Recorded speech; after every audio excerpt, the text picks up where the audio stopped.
এভাবে আল্লাহকে ভুলে যায় মানুষ। আস্তাগফিরুল্লাহ। এভাবে আল্লাহকে বুঝে যায়, আল্লাহকে বুঝি এভাবে ভুলে যায়।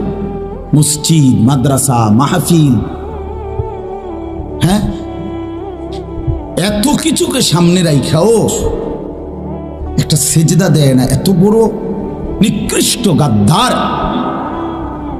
আমি বুঝি না ভাইয়া, মানুষ হয় কেমনে?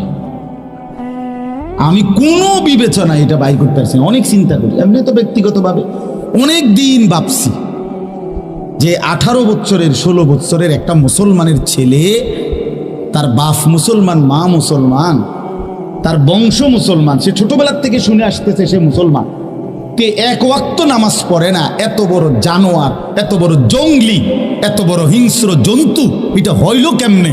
আমি এটা গবেষণা করে পাইতেছি না। বিশ্বাস